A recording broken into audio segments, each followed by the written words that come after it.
मोहन भागवत के एक बयान ने नई बहस को खड़ा कर दिया है, इसको छेड़ दिया है। मोहन भागवत का दावा है कि देश में जहां जहां हिंदुओं की आबादी घटी है वहां परेशानी बढ़ गई है, यानी जहां हिंदू आबादी ज्यादा होती है वहां शांति और कानून व्यवस्था का राज होता है। लेकिन इस बयान पर असाउद्दीन ओवैसी की पार्टी ने जोरदार पलटवार करते हुए कहा है कि जहां मुस्लिम अल्पसंख्यक है वहां उन पर अत्याचार होता है। समाजवादी पार्टी ने इस बयान को उत्तर प्रदेश चुनाव से जोड़ते हुए मोहन भागवत का इस बयान को चुनाव के मद्देनजर धार्मिक उन्माद पैदा करने वाला बताया है। सवाल यह है कि क्या किसी धर्म विशेष के आबादी का असर उस जगह की कानून व्यवस्था और शांति पर होता है? क्या इस बयान का कोई ठोस आधार या सबूत है, या फिर वाकई यह चुनावी बयानबाजी है?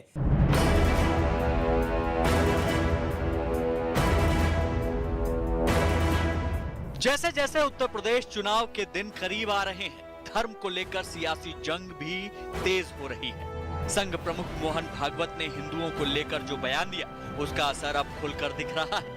पहले ये जान लीजिए कि संघ प्रमुख ने आखिर कहा क्या था। जहां जहां हिंदू आबादी कम हुई वहां वहां समस्याएं पैदा हुई। हिंदू संगठन सर्वव्यापी बनकर विश्व कल्याण की ही बात करेगा। हिंदू समाज का संगठन भारत की सभी समस्याएं हल कर सकता है। हम हिंदू नहीं हैं, ऐसा अभियान देश को कमजोर करने के लिए है। इस भूमि पर रहने वाले पूर्वजों के वंशज हम सभी हिंदू हैं।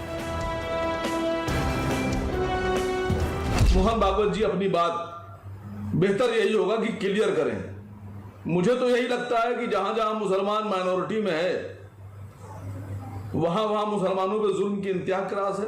आज जब उत्तर प्रदेश में 4.5 साल के कार्यकाल का हिसाब जनता मांग रही है, तो जनता का ध्यान भटकाने के लिए वही मोहन भागवत जी जो कौमी इत्तेहाद की बात करते रहे, आज वो धार्मिक उन्माद पैदा करके लोगों को गुमराह करना चाहते हैं, मुद्दे से भटकाना चाहते हैं। कांग्रेस नेता दिग्विजय सिंह ने इससे आगे बढ़ते हुए बहस को आबादी की तरफ मोड़ दिया। 1951 से लेकर आज तक मुसलमानों की जन्म दर जितनी तेजी से घट रही है उतनी तेजी से हिंदुओं की जन्म दर नहीं घटी है।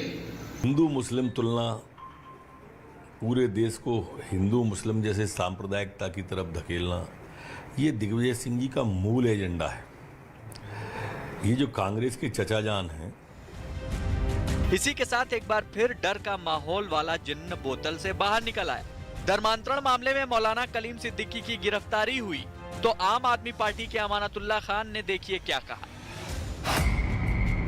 उत्तर प्रदेश में चुनाव से पहले अब मशहूर इस्लामिक स्कॉलर मौलाना कलीम सिद्दीकी साहब को गिरफ्तार किया गया है। मुसलमानों पर अत्याचार बढ़ता जा रहा है। इन मुद्दों पर सेकुलर पार्टियों की खामोशी बीजेपी को और मजबूती दे रही है। यूपी चुनाव जीतने के लिए बीजेपी आखिर और कितना गिरेगी? बात मुस्लिमों की हो तो ओवैसी कहां पीछे रहने वाले थे। उन्होंने मुस्लिम वोटरों को बैंड पार्टी करार दे दिया। क्यों? खुद ही सुनिए। बैंड बाजे वालों से कहा जाता है कि तुम इस मुकाम में अंदर दाखिल नहीं हो सकते, क्योंकि तुम्हारा काम था दूल्हे की बारात को बैंड बाजा बजा कर लाना। अब तुम्हारा काम खत्म हुआ, तुम बाहर रहोगे, किसी कोने में जाकर बैठ जाओ। यही हाल मुसलमानों का करके रख दिए हैं लोग। लेकिन सवाल यह है कि क्या अपराध, कानून व्यवस्था, हिंसा या शांति को धर्म के पैमाने पर तौला जा सकता है? क्योंकि कुछ दिन पहले गुजरात के पूर्व डिप्टी सीएम नितिन पटेल ने भी कहा था कि देश में जब तक हिंदू बहुसंख्यक रहेंगे तब तक कानून और संविधान का राज रहेगा। सवाल यह है कि इन दावों के पीछे आधार क्या है? आज आर पार में इसी मुद्दे पर होगी सबसे बड़ी बहस। शांति का सूत्र हिंदुत्व। और अब मैं आपको एक आंकड़ा दिखाना चाहता हूं जो अपने आप में एक बहुत महत्वपूर्ण विश्लेषण है। मैं राज्य दर राज्य आपको बताऊंगा। पहला राज्य असम, जहां 1951 में हिंदू आबादी 73% और मुस्लिम आबादी करीब करीब 24% या फिर कहीं 25% थी। 2011 में हिंदू आबादी घट जाती है और वो 61% हो जाती है, और मुस्लिम आबादी बढ़ती है और 34% से ज्यादा हो जाती है। नतीजा, बांग्लादेशी घुसपैठिए राजनीतिक दलों के चहेते बन गए और ऐसा माना जाता है वो बड़ा वोट बैंक है। दूसरा राज्य पश्चिम बंगाल, वेस्ट बंगाल, जहां 1951 में हिंदू आबादी करीब करीब 80% थी, टू बी प्रिसाइज 79.85%। मुस्लिम आबादी 19.4% थी, करीब करीब 19.5%। लेकिन 2011 का जो सेंसस यानी जनगणना होती है उसमें हिंदू आबादी घट जाती है, वो 70% हो जाती है, पहले का आंकड़ा याद करिए, और मुस्लिम आबादी बढ़ जाती है, वो 27% हो जाती है।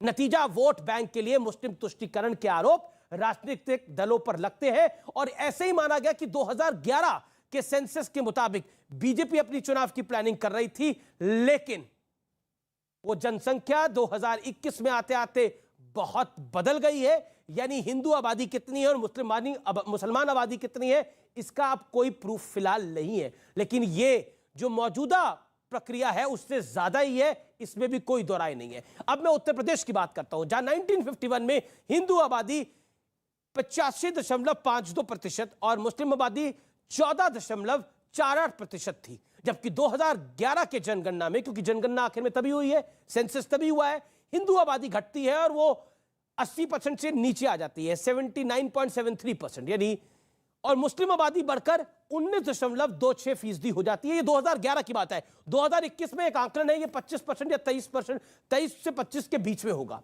नतीजा सांप्रदायिक दंगे, धर्म परिवर्तन, तुष्टीकरण जैसे मुद्दे असल समस्याओं पर हावी हो रहे हैं, और ये सत्य है, और ये सत्य है, ये आंकड़े जो मैंने रखे हैं 1951 के भी और 2011 की भी।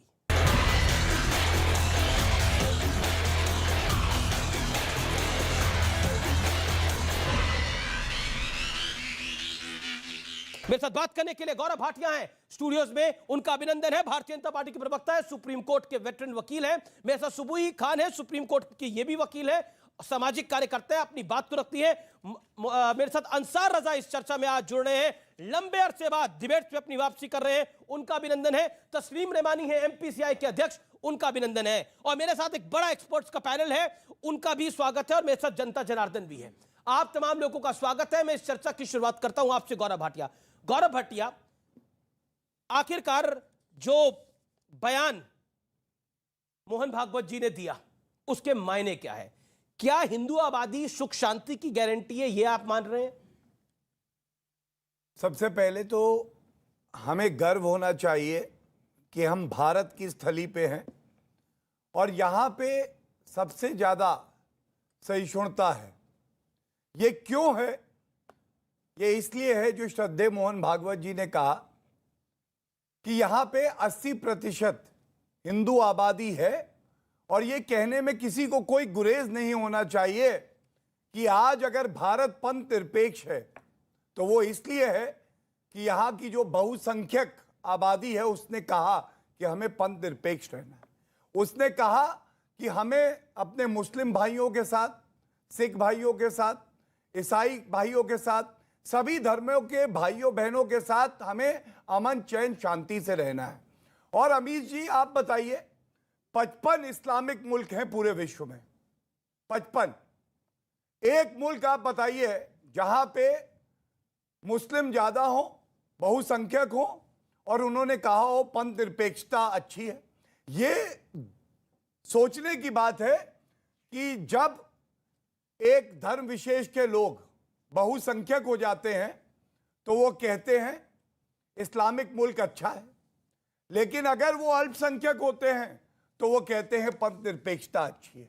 या तो एक आइडिया, या तो एक बात अच्छी है या बुरी है, वो इसलिए नहीं बदल सकती कि वो भारत में है तो अलग मापदंड होंगे, भारत के बाहर अलग होंगे।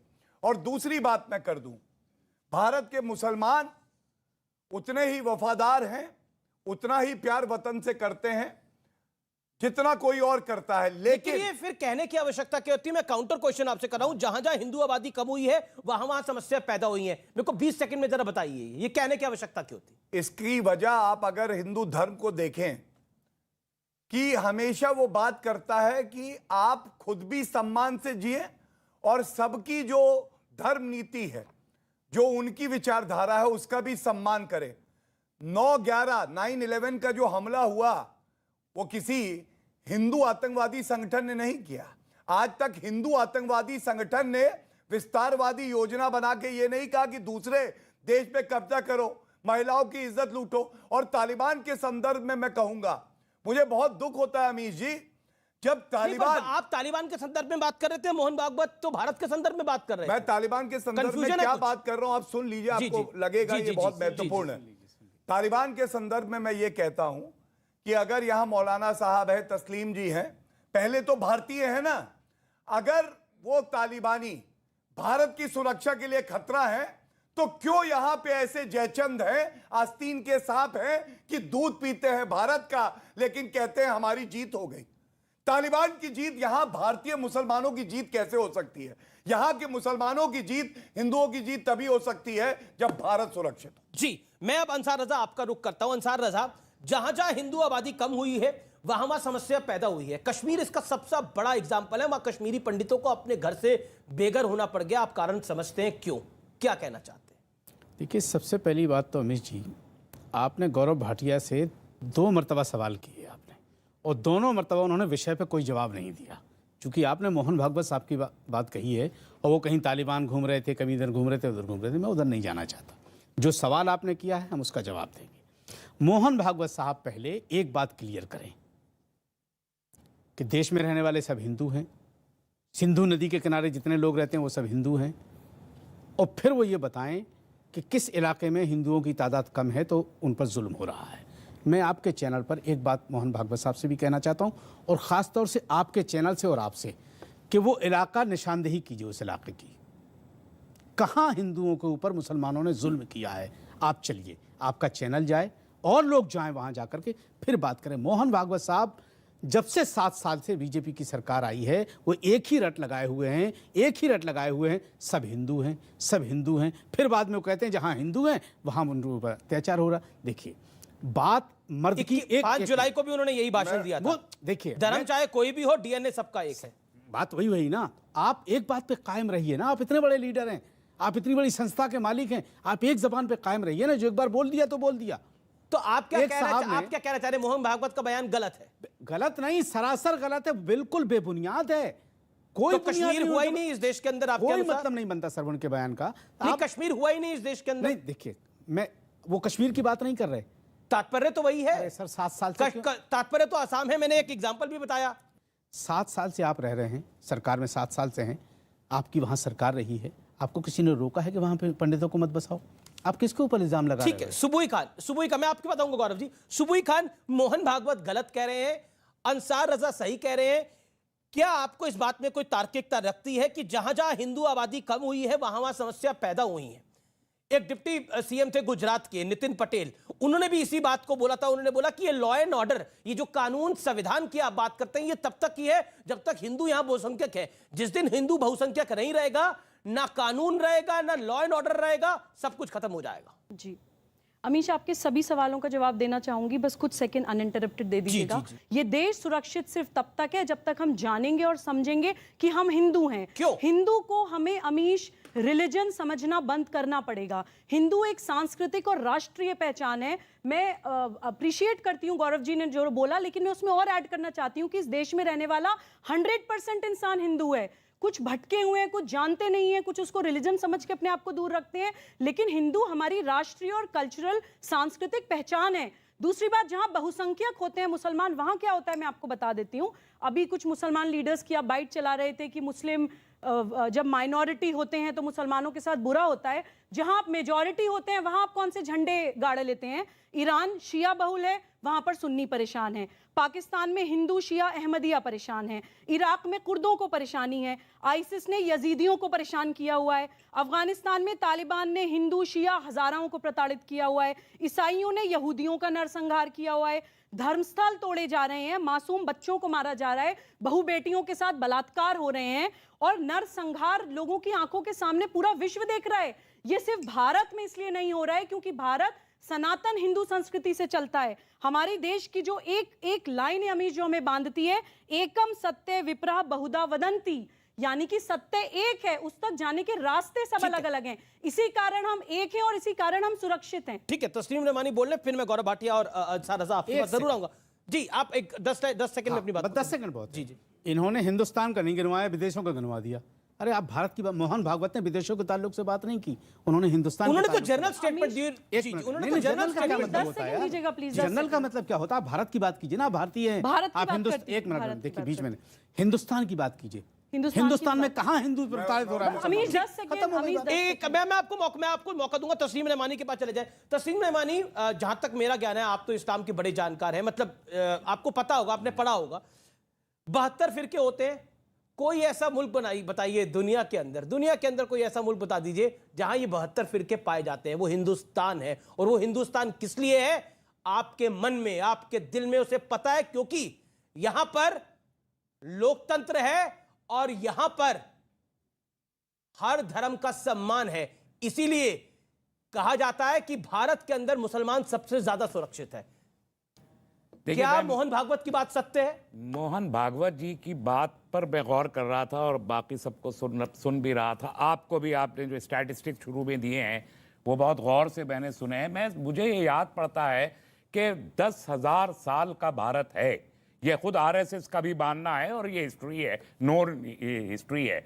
अगर 10,000 साल का भारत है तो 10,000 साल हिंदू इस मुल्क में हमेशा मेजॉरिटी रहा है। आप अगर 7.5 साल जो मुस्लिम काल है, जिसे आरएसएस गुलामी का काल कहता है गलत तौर पर, जिसे मुस्लिम काल कहा जाता है, सो कॉल्ड, जो अब वो आपको मालूम है क्या है? मैं जानना चाह रहा हूं आपसे। मुझे भी मुगल काल की मैं बिल्कुल बोलने दे रहा हूं। आपने बोला मुस्लिम काल कोई नहीं था। कीजिएगा, भारत के युग में कोई मुस्लिम काल नहीं था। अच्छा चलिए, आपके हिसाब से भारत के युग में लेकिन मुस्लिम तारीख काल की नहीं था। किताबों में लिखा हुआ है जो भी सो कॉल्ड मुस्लिम काल था उसमें भी हिंदू जो है वो मेजॉरिटी था। और इसके बावजूद कि तब से लेके आज तक भारत का एक प्रांत, लक्षद्वीप के अलावा पूरे देश में एक प्रांत नहीं है जहां आप ये कह सकें कि मुसलमान मेजॉरिटी है, हिंदू ही मेजॉरिटी है। सारे देश में लक्षद्वीप के सिवा, जहां पर 99 जम्मू कश्मीर एक स्टेट है और उसमें भी नहीं है। आप कश्मीर को अलग मत कीजिए, कश्मीर को अलग मत कीजिए। जम्मू कश्मीर एक स्टेट था जो अब 2 यूनियन टेरिटरी में बना है। उससे पहले जम्मू एंड कश्मीर एक स्टेट था। कश्मीर में कम हुए तो बाहर निकाल दिए गए। नहीं, कहां सत्य है कि कहां निकाल दिए गए? क्यों निकाला गया? ये कहना चाहता हूं। अब मैं एक एग्जांपल देना, नहीं अभी मुझे एग्जाम्पल देने दीजिए जहां मोहन भागवत जी के बयानात में कंट्राडिक्शंस हैं बेतहाशा। मैं पुरानी दिल्ली में पैदा हुआ हूं, पुरानी दिल्ली का रहने वाला हूं, यहां की तहजीब रची बसी है। जो पुरानी दिल्ली में Muslim majority, so called Muslim majority area कहलाते, वो जामा मस्जिद है, बल्ली बारात है, सदर बाजार है। जामा मस्जिद पे 45%, 50% मुस्लिम पॉपुलेशन है, 50% हिंदू पॉपुलेशन है। बल्ली महाराज जो ठोक के मुस्लिम इलाका कहना क्या चाह रहे हैं बल्ली महाराज से? 55% हिंदू है। फिर लखनऊ का हजरतगंज भी आएगा। सीधा कह रहा हूं कि वहां क्या चाह रहे हैं आप? कितने फिसाद हुए, कितना वहां हिंदुओं को प्रताड़ना हुई है, कोई बताए? मोहन भागवत जी आए, पुरानी दिल्ली मेरे साथ चले। आपने एक मुस्लिम काल की बात करी। मैं एक बात आपको कहना चाहता हूं, इस देश के अंदर आ जाइए, मुगलों का शासन रहा दिल्ली टू आगरा, मुगलों का शासन रहा दिल्ली टू आगरा। औरंगजेब ने खूब अत्याचार करे, खुद धर्म परिवर्तन कराने की कोशिश करी, गुरुओं के शीश काट दिए, और शीशगंज गुरुद्वारा चांदनी चौक में इसी नाम पे बना हुआ है। क्योंकि आप पुरानी दिल्ली से है, शीशगंज में माथा टेकते तो गए होंगे। गौरव भाटिया जवाब देने, गौरव भाटिया जवाब देने, गौरव भाटिया जवाब देने, फिर अंसार कॉन्ट्राडिक्शन दूर कीजिए। और ये कोई मौका नहीं है इस डिबेट का, और बहुत सारे हिंदू मुसलमान करने की डिबेट ये 30 साल हिंदू मुसलमान कर ही नहीं रहा, मैं तो फैक्ट्स के ऊपर बात कर रहा हूं। भागवत जी ने तो कहा कि हिंदू है, जहां हिंदू बहुसंख्यक होगा तभी देश में शांति ठीक है। क्या मोहन भागवत हिंदू मुसलमान कर रहे हैं जो आरोप लग रहा है? जवाब बहुसंख्यक हिंदुओं, अब गौरव जी को मौका तो दीजिए। हमने सुना वैसे ही, इन्हें भी सुनना चाहिए। 10 लाख लोगों को कत्ल किया। ठीक है रहमानी साहब, अब आप बोल लिए, 2.5 मिनट बोल लिए लगातार, अब let him also make it. देखिए, कोई भी चर्चा तभी सार्थक हो सकती है जब एक दूसरे को सम्मान दे के सुने, वो बात समझे, फिर उत्तर दे। अब तस्लीम रहमानी जी, ये लोग मुसलमान ये गली वो गली सब कर रहे। मैं एक बात मैंने उठाई आपके सामने, फिर से दोहराता हूं। तालिबान जो कहता है कि इस्लामिक राष्ट्र बना देंगे, वहां पे महिलाओं को कहता है अगर हिजाब नहीं पहना तो कटा हुआ तरबूज है। आप मुझे बताइए, ये तस्लीम रहमानी जी का ट्वीट लेके आया हूं सभी दर्शकों के लिए। वहां तालिबान जीता, इन्होंने यहां लिखा 1400 साल से जिसने आक्रमण किया वो हमसे नहीं जीत पाया है। मतलब तालिबान हमसे, इन दोनों का क्या मतलब? जुड़वा भाई हैं क्या? मुझे नहीं समझ में आया। और तभी अमीश जी, भारतीय होने के नाते एक बात कहता हूं, मोहन भागवत की स्टेटमेंट क्यों? मोहन भागवत जी के स्टेटमेंट पे ही कह रहा हूं। मुझे वक्त दीजिए ना। मुझे केवल एक बात पता है, मोहन भागवत जी ने जो कहा वो ये नहीं कहा कि देश में अशांति है और हिंदुओं पे जुल्म हो रहा है। जो इन्होंने कहा कि बताएं कौन सा नुक्कड़ है, गली है, मोहन भागवत जी ने कहा यहां हिंदू बहुसंख्यक हैं, इसीलिए सभी धर्मों का सम्मान है और शांति बनी हुई है। और दूसरी बात ये जो कहते हैं आपत्ति है कि मोहन भागवत जी कहते हैं सब हिंदू है, उन्होंने क्या कहा, 10 पीढ़ी पहले जाइए तो सबके वंशज हिंदू निकलेंगे। क्यों? क्योंकि आक्रांताएं हुई, जबरन धर्मांतरण हुआ। और यह भी सच्चाई है कि मोहन भागवत जी ने कहा कि भारत बिना मुसलमानों के, सिखों के, ईसाइयों के अधूरा है। वो इनको सुनाई नहीं देता है क्योंकि ये गजनी है, इनके कानों में रुई डली है, वो सुनते हैं जो सुनना चाहते हैं। अंसार रजा, क्योंकि मैंने 72 फिरकों की बात करी, वो 72 फिरके हिंदुस्तान में मिलते हैं। जरा पढ़ लीजिएगा, रिबटल का वक्त देना चाहिए। ठीक है, आप 30 सेकंड का रिबटल कर दीजिए, फिर अंसार ये कह रहा था कि ये मेरा अधूरा ट्वीट हमेशा पढ़ते अरे ये पूरा है, इस बार तो आप ये पढ़िए, चलिए दोबारा पढ़िए। अगर इसमें माशाल्लाह शेरवानी डाल के आए, मौका दीजिए 1400 साल की बात, माशाल्लाह नजर न लगे, शुक्रिया, ट्वीट भूल गए। शुक्रिया। पढ़ दीजिए, पूरा पढ़ दीजिए। कि JW बुश ने कहा था कि क्रूसेड अब शुरू कर रहे हैं और उसको भागना पड़ा। 1400 ये कहीं लिखा नहीं है, ये शुरू में पहली लाइन ही ये वाला ट्वीट पढ़िए। ये पढ़िए ना। अरे आप तालिबान अस कैसे हो गया? अस तो हम हुए, हम अस हैं, हम अस हैं, वो थोड़ी ना अस है। ही अस है। और you are my brother from another mother. ये तालिबान से अपने तार जोड़ रहे हैं, हम कह रहे हैं हम जुड़े हैं, हमें भारत की धरती जोड़ती है, हमें अब्दुल हमीद जोड़ते हैं। मेरा पहला है तालिबान से ताल्लुक जोड़ के बैठे हैं आप। मेरा पहला ताल्लुक इनसे, तालिबान से नहीं है। सुनिए, मेरा पहला और मेरा आखिरी ताल्लुक भारतीय से है, भारत से, अपनी मां से, भारत से। बस फिलहाल रुकेंगे एक अंतराल के लिए, लेकिन ये बड़ी चर्चा जारी है ब्रेक के बाद भी। मेरा सेकंड वर्ल्ड वॉर में देखिए लग गई ना, सच्चाई ऐसे ही होती है। जब मैं सच बोलूंगा ये ऐसे कूदेंगे, कौवे की तरफ बीच में आ जाएंगे। अरे शेरवानी पहनी है, कौवे नहीं है। चलिए बीच में नहीं, फर्स्ट वर्ल्ड वॉर मत बुलवाइए।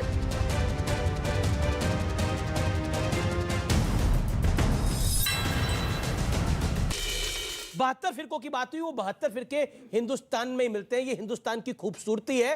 और मार्क ट्वेनी साहब की एक किताब है, जिस किताब में उन्होंने लिखा है कि एक तरफ तबलीगी जमात है और दूसरी तरफ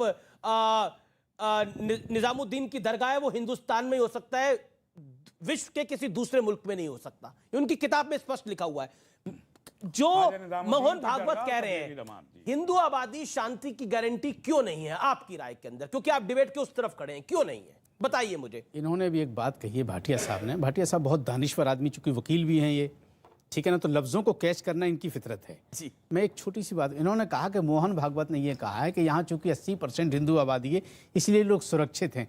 मैं माननीय मोहन भागवत साहब से एक रिक्वेस्ट करना चाहता हूँ कि सरकार किसी दिन टीवी पे आकर के ये बता दीजिए कि फिर आपने ये बयान क्यों दिया कि जहां हिंदू आबादी कम है वहां उन पर जुल्म हो रहा है। आप हिंदुस्तान के संदर्भ में बात कर रहे हैं या पाकिस्तान के संदर्भ में बात कर रहे हैं? अब आ जाइए आप तालिबान पर। उन्होंने कहा ना, अब आपने कुछ गलत कोट करा। उन्होंने कहा जहां हिंदू आबादी कम हुई है वहां समस्याएं पैदा हुई। सर मैंने कुछ नहीं कही, तो जो कुछ कहा इन्होंने कहा है, रेफरेंस हमारे सामने सर हमने कुछ कहा कश्मीर लीजिए ना। जी जी जी, रेफरेंसेस तो कहीं आसाम भी है, बांग्लादेश भी है, जहां बम बनाने की फैक्ट्री मिलती है, जहां पर एक मंत्री, सिटिंग मंत्री फवाद हाकिम जाके कहता है कि अपने वो बीबीसी के पत्रकारों को दिखाता है ये मिनी पाकिस्तान है। तो वही खान, क्योंकि अंसार रजा साहब ने बोला रेफरेंस होने चाहिए कोई, जहां जहां हिंदू आबादी कम हुई है वहां समस्या पैदा हुई है, इसका कोई रेफरेंस होना चाहिए। बिना रेफरेंस की बात अधूरी है।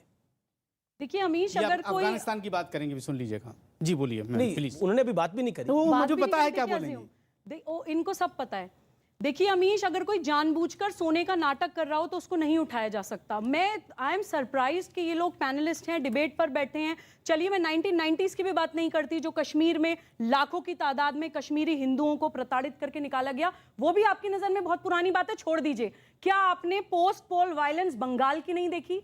चलिए मेरे साथ, अभी अपने फोन में मैं आपको ऐसे ग्राफिक्स दिखा सकती हूं जो आप देख भी नहीं पाएंगे, शायद आपको रात को नींद भी ना आए। कैसे वहां पर महिलाओं के साथ अफसोसजनक हुआ अपमान वो हो जो रहा है कुछ हुआ। अमीश, कैसे वहां पर काटा जा रहा है लोगों को, फांसी पे चढ़ाया जा रहा है। चलिए जरा कश्मीरी हिंदू दिखाऊं जो गुड़गांव में अपना रेस्टोरेंट चला रहे हैं, मैं उन्हें उनके साथ समय स्पेंड करती हूँ अमीश। वो जब कश्मीर, मैं बताती हूँ हिंदुओं के साथ क्या हो रहा है, सुन तो लीजिए। आप हर चीज पार्टीज को बोलते हैं, आप क्यों नहीं बसा देते कश्मीरी हिंदुओं को? जिस तरह से कश्मीरी हिंदुओं को निकाला गया स्ट्रेटेजी बना के, मस्जिदों में ऐलान करके, उसी तरह से वहां पे उनको बसाया जाए। आप मौलानाओं से अपील करिए कि मस्जिदों में ऐलान करके माफी मांगे कश्मीरी हिंदुओं से। सरकार भी अपना रोल निभाएगी, मुस्लिम समाज को भी अपना रोल निभाना चाहिए। ठीक है। 1993 में 1993 में त्रिलोचन सिंह जी माइनॉरिटी कमीशन के चेयरमैन थे। हमने उस वक्त कहा हम चल रहे साथ में आपने तो मेरे कार्यक्रम में बोला ये कश्मीर, ये नरसंहार था ही नहीं कश्मीरी पंडितों के साथ। आपने बोला नहीं बोला मेरे कार्यक्रम में कि कश्मीरी पंडितों के साथ नरसंहार हुआ ही नहीं था। मोदी जी मेरे के आने कार्यक्रम के बार में आपने बोला, बार हमने कहा है कि कश्मीरी पंडितों को वापस कीजिए, इनको देना चाहिए। आप बीच में बोल रहे हैं, मेरा निवेदन स्वीकार करिए। ऑडियंस मेरे साथ एक्सपर्ट्स भी है और ऑडियंस भी है, मेरे को सबसे राय हम लेनी है। चाहते हैं उनको भी मौका जी, जी, मिले, बोलिए। लेकिन सुबह की मैं बात का जवाब। माननीय गौरव भाटिया साहब और मोहतरमा सुबही खान साहिबा से, मैं दोनों लोगों से एक बात कहता हूं कि हिंदुस्तान का वो इलाका हमें बता दीजिए कि जहां हिंदू और मुसलमानों की तादाद ज्यादा है, हिंदुओं की तादाद कम है। सवाल का जवाब नहीं देंगे अमीश ये? नहीं, आपसे देखिए, ये पूछा सवाल जा डिबेट रहा तो यही है ना सर। अरे अंसार सर, साहब डिबेट बस ये बता दीजिए, नहीं सर, मैं क्या ऐसे- मैं आप बीच में नहीं बोलता मुसलमानों के रहनुमा और एक लीडर होने के नाते, माशाल्लाह दोनों शेरवानी पहनकर, रहमानी साहब लाल रुमाल लगाकर खड़े हैं, आप लोग एक रिस्पॉन्सिबिलिटी लेके कह दीजिए, क्या आप मस्जिदों से ऐलान करवाएंगे कि हम कश्मीरी हिंदुओं से माफी मांगते हैं? मैं आपके साथ खड़ी हूं, तब हम मोदी जी से और बीजेपी से आपको ही प्रधानमंत्री हैं देश की, क्या? पॉलिटिकली उनको प्लेस जो आप कराइए। कहते हैं, अंसार क्या करेगा? पैनलिस्ट जो है प्रधानमंत्री की बात है। प्रधानमंत्री थोड़ी है। मुस्लिम समाज क्या करेगा?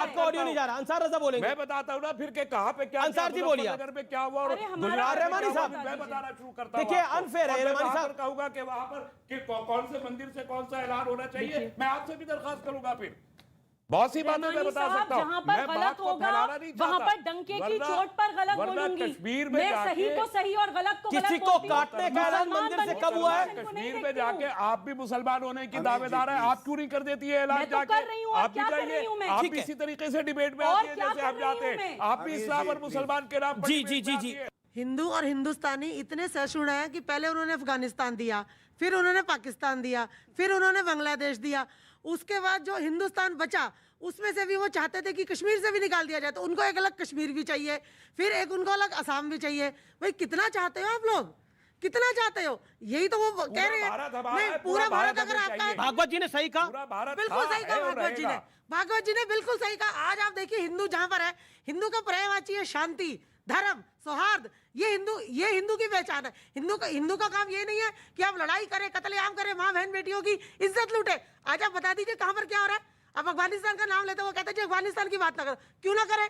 वहां पे क्या उस धर्म के, वो अपने ही धर्म की बहू बेटियों के साथ ये कर रहे हैं, तो बताओ हिंदुओं को कहां छोड़ेंगे? मेरा सभी मैम से मेरा एक सवाल है। आपने कहा कि पाकिस्तान में शिया सुन्नी लड़ते हैं, अफगानिस्तान में ये सब लड़ते हैं, वहां पर इसलिए लड़ते हैं वहाँ इस्लामिक कंट्री है, और हिंदुस्तान इसलिए सुरक्षित है कि यह सेकुलर कंट्री है। ये हिंदुस्तान जिस दिन हिंदू राष्ट्र बनेगा उससे भी खराब स्थिति हो जाएगा इस देश का। इस बात को मान लीजिए आप। सेकुलर कंट्री था, है, रहेगा। अमीश में जवाब देना। सुबह जी जवाब। देखिए, हिंदू इंस्टिंक्टिवली सेक्युलर है। हिंदू सर्वधर्म संभाव की बात करता है। मैं भी यमुना दर्शन यात्रा करके आई हूं। जितनी जगह मंदिरों में दर्शन करी, जितनी जगह आरती करी, वहां पे हमेशा ये प्रार्थना होती है कि विश्व का कल्याण हो। वहां पर हमेशा ये प्रार्थना होती है कि इंसानियत सुरक्षित रहे। हमारा देश इसलिए हिंदू शांति है कि राष्ट्र संविधान है। इस आपने चीज को सवाल आप मान पूछा, लीजिए जवाब मैम। तो ले लीजिए भाई, बिल्कुल, जवाब तो ले मैं जवाब लीजिए। बोलिए। हिंदू राष्ट्र को जानबूझकर डिफेम करके एक हिंदू फोबिया जनरेट करने की कोशिश करी जा रही है। ना ही हिंदू रिलीजन है और ना ही हिंदू कट्टर है। हिंदू एक इंसानियत की बात करता है। हिंदू सनातन जीवन पद्धति की बात करता है, जीवन मूल्यों की बात करता है, प्रकृति से जुड़ने की बात करता है। एकदम पूरे तरीके से एकदम शांति से रहते हैं, मुसलमान भी रहते हैं। बस चंद लोग हैं जो भारतीय जनता पार्टी के समर्थक हैं, वो इस देश की खूबसूरती को खत्म करना चाहते हैं। आप बताइए ना। पर ये देश ही भारतीय जनता पार्टी का समर्थक हो गया। नहीं, तो सरकार बना दी है इनकी। सरकार झारखंड सरकार नहीं मानते। अच्छा, झारखंड में हार गए, पंजाब में गौरव भाटिया जवाब देंगे। तमाम राज्य में बिल्कुल हार मौका गए। दूंगा। अब 5 राज्य में चुनाव होने जा रहा है, वहां पर भी हार जाएंगे। मैं देखते आपकी रह बात जाइए। कह ठीक है गौरव जी। आपने कहा भाजपा के कुछ समर्थक हैं जी। पूरा देश भाजपा का समर्थक क्यों बना? आपको मालूम है एक ईमानदार प्रधानमंत्री रात दिन कार्य कर रहा है और डंके की चोट पे कहता हूं, मनमोहन सिंह जी ने तो कहा था कि मुसलमानों का पहला हक है संसाधनों में। मोदी जी का एक वक्तव्य अगर आप बता दें जिसमें उन्होंने भेदभाव किया हो हिंदू और मुस्लिम से, तो जो कहेंगे मैं हार जाऊंगा। एक वक्तव्य बताइए। आप बताइए सर।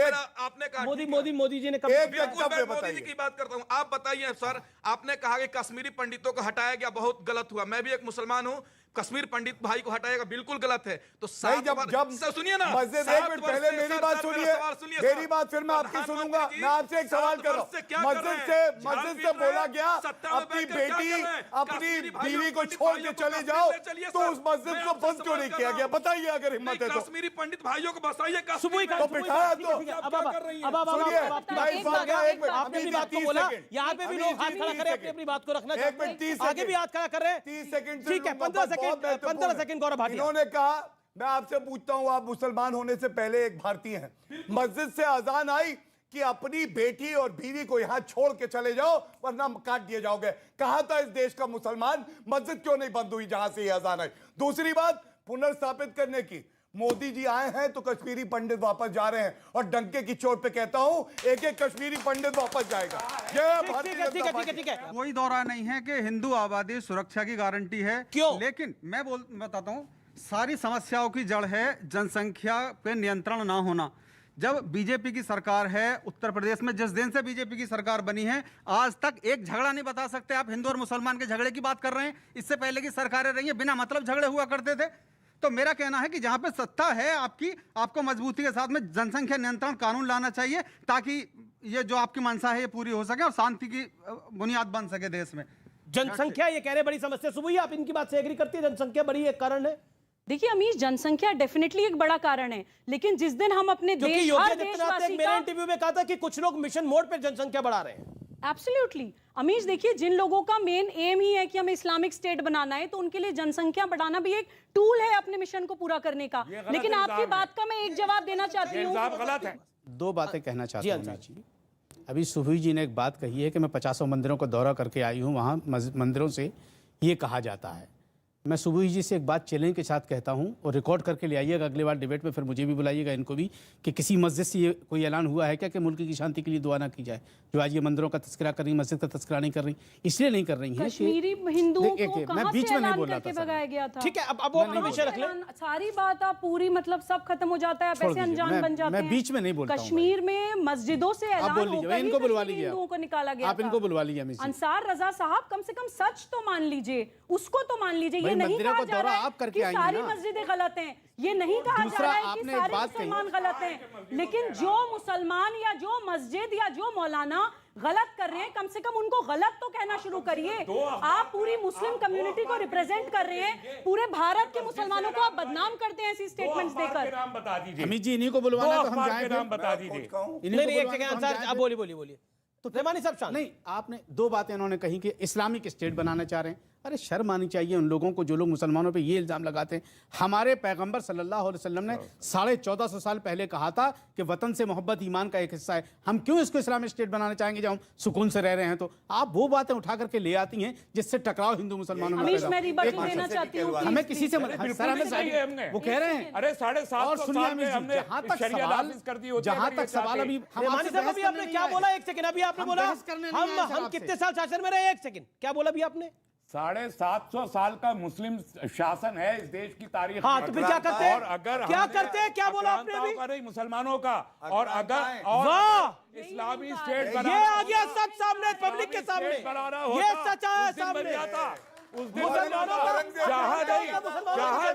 चाहा नहीं, तो यहाँ पर अगर आज भी हम 15% है, हम 15% है, मुसलमानों का शासन है। नहीं, बिल्कुल नहीं। हिंदुस्तान सेकुलर कंट्री में खुशी है, ये पॉइंट है। 100% हो चुका है होते अगर जबरन करा है। बहुत होते हैं 750 साल। इस देश के मुसलमान ने इस देश को अपनी आक्रांताओं का शासन और मुसलमानों का शासन नहीं था, पॉइंट नंबर 1। और शरिया आपने तब लागू करा था, शरिया तब इन लोगों ने लागू करा था। औरंगजेब ने गुरु कटवा दिए थे, औरंगजेब ने गुरु कटवा दिए थे। जजिया वसूले गए, और वो जिसने जजिया वसूले वो अकबर दी ग्रेट, और जिस महाराणा प्रताप ने रोका उसको, उसकी कोई बात नहीं करता। देखिए, इतिहास की थोड़ी जानकारी लगता है इन्हें कम है। अभी इनको औरंगजेब के नाम पे दर्द होने लगा, ऐसे जैसे इनका 10 पुश्तों पहले का बड़ा भाई था। अरे मैं कह रहा हूं भैया, औरंगजेब ने जब जबरन धर्मांतरण कराया तो गुरु गोविंद सिंह जी ने, बीच में मत बोलिए, देखिए अभी आपने मुझे कहा था कि अच्छा लगता है, कर दिया। अब औरंगजेब के साथ क्यों खड़े होते? उसके भाई धारा सिंह के साथ खड़ा हो या करिए। बात तो पूरी हो जाए फिर बताइए। के साथ तो खड़े होने दें। गुरु गोविंद सिंह जी, ठीक है, गुरु तेग बहादुर जी ने सर्वोच्च बलिदान दिया। किसके लिए दिया था? क्योंकि जबरन धर्मांतरण भारत की धरती में हो रहा था। अगर इन्होंने पढ़ा होता तो ये सवाल ना पूछते। और आज मैं तभी कहता हूं, अगर गलती करी है तो पश्चाताप करने का समय यह है कि कहे कि वो जबरन धर्मांतरण गलत था, सोमनाथ मंदिर का टूटना गलत था। और जो ये लोग कहते हैं ये आतंकवाद का धर्म नहीं होता, मैं ये कहता हूं सारे मुसलमान आतंकवादी थोड़ी ना होंगे, हमारे भाई हैं, भारत में रहते हैं। लेकिन ये भी सच है, न्यूयॉर्क में 2001 में 3000 लोगों की जान गई, किसने किया था? मैड्रिड स्पेन 2004 192 नागरिक मारे गए, किसने किया था? लंदन यूके 2005 किसने किया था? ऐसे 20 में आपको हवाला दे। गलत बोल रहे हैं, चुप करिए, आप गलत चुप कराइए। अगर सुनिए, चुप नहीं कराएंगे अमीर जी। 4 करोड़ लोगों के कत्ल की बात कीजिए, तो सेकंड वर्ल्ड वॉर में ये देखिए लग गई ना, सच्चाई ऐसे ही होती है। मुसलमानों नहीं, जब मैं सच बोलूंगा ये ऐसे कूदेंगे, कौवे की तरह बीच में आ जाएंगे। अरे शेरवानी पहनी है, कौवे नहीं है। अरे बंदरों की तरह उछलने की जरूरत नहीं है। फर्स्ट वर्ल्ड वॉर बताइए, फर्स्ट वर्ल्ड वॉर में बताइए, मुसलमानों ने अच्छा, फर्स्ट वर्ल्ड वॉर तक जाएंगे तो बड़ा टाइम लग जाएगा। एक एक करके अपनी बात को रख ले। इंसान मारे गए फर्स्ट वर्ल्ड वॉर में। ये सही शुरू है, ये 40-30 सेकंड बोल ले, फिर आप बोल लीजिए। तो मैं अपनी बात पूरी करूं। ये कौन सा आप अभी एक डिबेट है या कचरे खाने के लिए आ रहे हैं, चिल्लाने के लिए? क्या ये ओके, तस्लीम रमानी, तस्लीम रमानी, ये क्या बोल रहे हैं? नहीं, परवरिश पे नहीं जाना चाहिए। एक एक करके आप अपनी बात को रख लीजिए। ओके, एक तस्लीम रमानी, मेरा निवेदन, तस्लीम रमानी जी, आपको ऑब्जेक्शन है इनकी बात पर। आप फर्स्ट वर्ल्ड वॉर किसकी वजह से हुई? सेकंड वर्ल्ड वॉर किसकी वजह से? हिंदुओं की वजह से हुई? क्या मुसलमानों की वजह से हुई? सही शुरू हुई, क्या मुसलमानों की वजह से हुई? अच्छा रेवानी साहब, अब आपको मैं निवेदन कर रहा हूँ, आप नहीं मान रहे, आपने अपनी बात को रख लिया, ऑडियंस की बात मुझे जाना पड़ेगा। ओके गौरव, आप अपनी बात को रखिए, फिर मैं पब्लिक के पास जाता हूं। बोलिए। देखिए, ये कहने के लिए बहुत हिम्मत चाहिए कि एक धर्म में ऐसे रेडिकल एलिमेंट ज्यादा हैं जो अल्लाह अकबर के नारे लगा के 9/11 करते हैं, और बाकी सारे ये विश्व में जितने आतंकवाद अटैक हुए। लेकिन अगर कोई सहिष्णु है तो वो मैं उनको क्या कहेंगे? ठीक नहीं लगता। मैं आपसे सच पर एक एक करके बात करें ना, ये तो 40 सेकंड आप बोलने दे। पवित्र राम को लेकर अरे एक सेकंड मेरा एक सवाल है, चलिए मैं अपना समय इन्हें देता हूँ। एक सवाल है मेरा जी, आप एक देश पूरे विश्व में ऐसा बताइए जहां पे बहुसंख्यक मुस्लिम है और वो तब भी सेकुलर देश है, बताइए क्या जरूरत है उसकी? मैं तो यहाँ भी कहता हूँ, आप हिंदू राष्ट्र चाहिए। अब क्या जरूरत है? मैंने तो कहा कि यहाँ पे सेकुलरिज्म अच्छा है, माइनॉरिटी राइट है। मैंने तो पाकिस्तान में आपकी आजादी जब मिली भारत को, पाकिस्तान में हिंदू राष्ट्र। फंस गए आप रेवानी साहब इस सवाल? बिल्कुल नहीं फंसा। अच्छा बता दीजिए, बता दीजिए। मैंने कहा, आप सुन लीजिए। हाँ सुनाइए, बताइए। देश बताया जा रहा है भाई, कौन सा है बताइए। कहा देश में 55 से ज्यादा मुस्लिम राष्ट्र है, 75 के करीब जो है दुनिया में क्रिश्चियन राष्ट्र है, 15 के करीब बुद्धिस्ट राष्ट्र है, 1 ज्यूज राष्ट्र है 1 करोड़ लोगों के लिए। तो अगर भारत में 80% हिंदू है तो भारत को हिंदू राष्ट्र होना चाहिए। मैं ये बात मानने को तैयार हूं, लेकिन भारत में बाकी धर्म के लोगों का स्टेटस क्या होगा ये डिक्लेयर किया जाए, इस पर डिबेट की जाए और तब डिक्लेयर किया जाए भारत को हिंदू राष्ट्र बनाइए। आइए और बहस की, आप काफी देर से कुछ कहना चाह रहे हैं, बोलना चाह रहे हैं। आदरणीय मोहन भागवत जी का जो बयान है, उन्होंने इस देश की जो पीड़ा को व्यक्त किया है अपने बयान के माध्यम से। क्योंकि जो लोग देश की सच्चाई को जानना नहीं चाहते वो देश में धृतराष्ट्र का काम कर रहे हैं, और जो लोग सच्चाई जानकर भी अपनी आंखें बंद कर रहे हैं वो इस देश में गांधारी का काम कर रहे हैं। देखिए, हमारा देश जो है वो विकास के रास्ते पे 2014 से चलने लगा था, लेकिन कुछ लोगों को पेट में इतनी पीड़ा होने लग गई है कि वो देश में विकास नहीं चाहते, देश में एक दूसरा कुरुक्षेत्र बनाना चाहते हैं, आपस में दोनों भाइयों को लड़वाना चाहते हैं। ये लोग कौन है? ये लोग ओवैसी है, सपा के सांसद जी का बयान सुन लीजिए आप।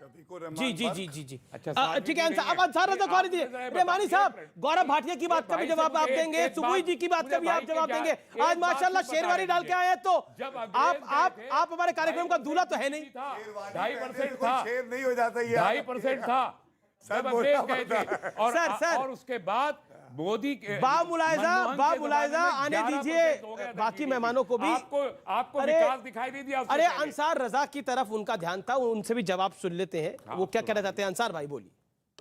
उस बहस में सवाल ही भूल गया मैं क्या था। सवाल इन्होंने बोला कि जो लोग इस तरह का काम कर रहे हैं जैसा आप काम कर रहे हैं वो धृतराष्ट्र और गंधारी जैसी का बात कर रहे हैं। जवान आदमी हो, हम उम्र हो, ये बात अभी आपने कही है कि जो विकास 2014 के बाद हुआ है, तो इससे पहले पूरा हिंदुस्तान भीख मांगता था क्या? एक मिनट, बहस नहीं करना है मुझे, हम आपके सवाल का जवाब दे रहे हैं। विकास जब से देश आज़ाद हुआ है, जब से हमारे यहाँ विकास हो रहा है, ठीक है, कहीं कम हुआ है, कहीं ज़्यादा हुआ है, लेकिन आप एक ठीकरा से ये फोड़ दें कि हिंदुस्तान ने तरक्की सिर्फ 7 साल में की है, ये तो बेबुनियाद बात हुई है ना। इस तरह बात मत कीजिए, इस तरह अंधभक्ति में मत बह जाइए आप। हिंदुस्तान हमारा आज जो मोदी जी बेच रहे हैं ना, ये उसी 2014 से पहले की सारी चीज़ें बनाई हुई थी जो आज बेची जा रही हैं। ये कहाँ से आई हैं? ऐसा मत कीजिए। सुनो, देखो, हम बहस नहीं, आपने सवाल किया उसका हम जवाब दे रहे हैं। हम बहस करने आए थे कि मोहन भागवत साहब ने क्या कहा। भाटिया साहब ने बोला मोहन भागवत की बात बोला। मोहन भागवत पे आपने क्या बोला? एक मिनट 10 सेकंड। मोहन भागवत जी ने देश की पीड़ा को अपने इस बयान में व्यक्त किया है। उत्तर प्रदेश का चुनाव सर पर रखा है, इसलिए पीड़ा हो रही है। आप 2014 की आपको बात नहीं कर रहे हैं। पता मेरे भाई, उत्तर प्रदेश का चुनाव सर पर रखा है, लग रहा है कि योगी की सरकार जाने वाली है, इसलिए पीड़ा हो रही है कि कहीं सरकार चली जाएगी तो दिक्कत। 10 सेकंड इनको सुन ले, फिर आप ही का जवाब। आपने कहा कि औरंगजेब ने किसी के शीश नहीं काटे, मुगलों ने कुछ अत्याचार नहीं करा, तो एनसीईआरटी में हमें क्यों पढ़ाया गया बचपन में स्कूल में कि औरंगजेब ने शीश काटे या मुगलों ने अत्याचार किए? जवाब देखिए, मोहन भागवत साहब का जो बयान आया है, आप डिबेट पे आ जाइए, क्योंकि मोहन भागवत पर डिबेट हो रही है, अफगानिस्तान, तुर्की, फलाना ठिकाना।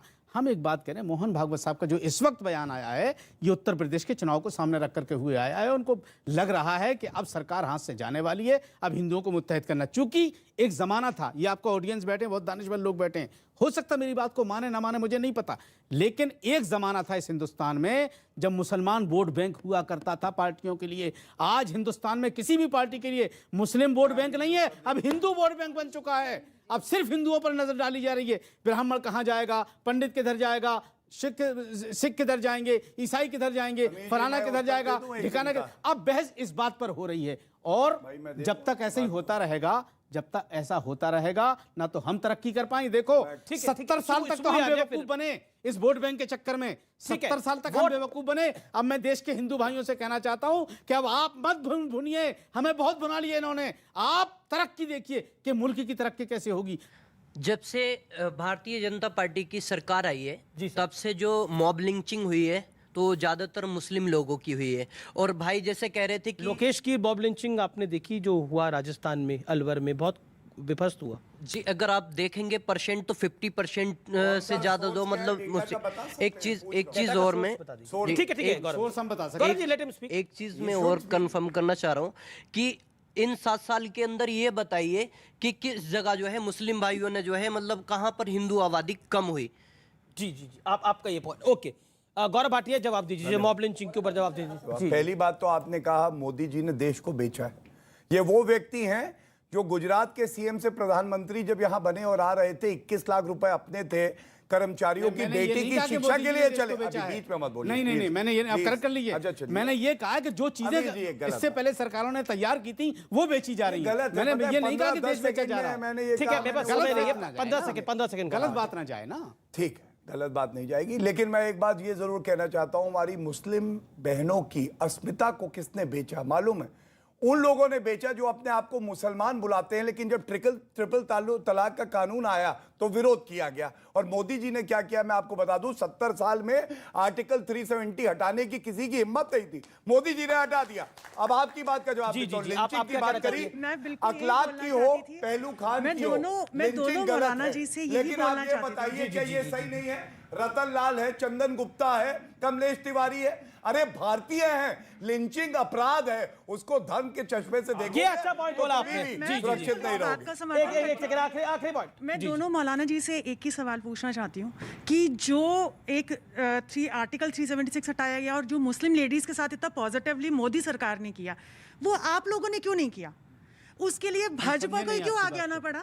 जो एक स्टेटमेंट दी गई, जिस बीजेपी को आप कंडेम कर रहे हैं उसी ने तो उत्थान किया। हाँ, समझ गया, उसी बीजेपी ने तो उत्थान किया। बहुत समझ गया। मैं आपको जवाब देता हूं मैडम। मोदी जी ने जो 3 तलाक का फैसला किया है, ये सरासर गलत फैसला किया है। आप तय करेंगे, सरासर गलत फैसला किया है। इसलिए सुनिए, ट्रिपल तलाक गलत है। पार्लियामेंट आप ने मोदी जी कानून को बीच लाया। में क्यों ला रहे हो? फिर मोदी जी को बीच में क्यों ला रहे हो? क्योंकि या तो कानून फिर हमला- फैसला गलत था, इसलिए मुस्लिम लेडीज की वोट बैंकिंग इतनी आई है।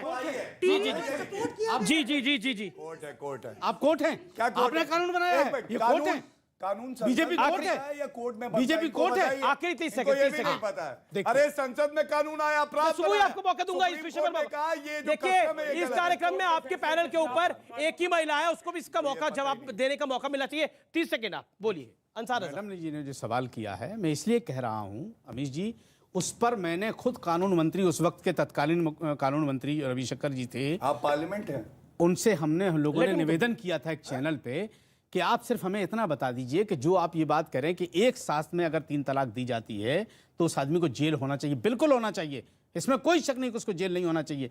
लेकिन हमें एक बात बताइए, जब वो शौहर जेल से वापस आएगा, 3 साल की सजा होती, 6 साल की सजा होती, तो उसी बीवी के पास रहेगा या दूसरी जगह रहेगा? आज तक भाजपा ने इसका जवाब नहीं दिया। क्या बात है? नहीं ठीक है, तो कोई ओके अगर रेप ओके करे ओके ओके और उसकी मैं बीवी लास्ट को मैं उसके लास्ट लिए कमेंट ले रहा हूं, भुगतना मैं लास्ट पड़े तो कमेंट ले रहा हूं। रेप जो मेरा टॉपिक है हिंदू आबादी शांति की गारंटी, क्या आपको लगता है? आप बातें करते हैं, आपने जी। सोचा है कभी आप क्या बोलते हैं? क्या- कोई क्या अपराध करेगा तो जेल की सलाखों के पीछे जाएगा। अरे तो वही तो मैं पूछ अरे रहा ये हूं। क्या बात हुई? सर, वही उसकी पूछ बीवी रहा का हूं क्या मैं। होगा? मतलब एक रेपिस्ट की अगर बीवी है तो उसको साहब। जेल की सलाखों में मत मतलब डालो, मियां बीवी क्योंकि भी बीवी रेपिस्ट का हो क्या सकता होगा? है। ये इनका तर्क है। आप सोचिए, इसीलिए ये लोग दिक्कत है यहाँ पे। इनको सुन क्या लिया दिक्कत है? अमीर जी? यही दिक्कत है। सुन लिया हमने क्या क्या जवाब किस चीज का दे रहे अच्छा हैं ये? ठीक है, मुझे लगता है कि आपके इस समझ में नहीं आया, कार्यक्रम को मैंने यही कहा समाप्त है। करना पड़ेगा। फिलहाल इस खास कार्यक्रम में इतना ही। आप देखते रहिए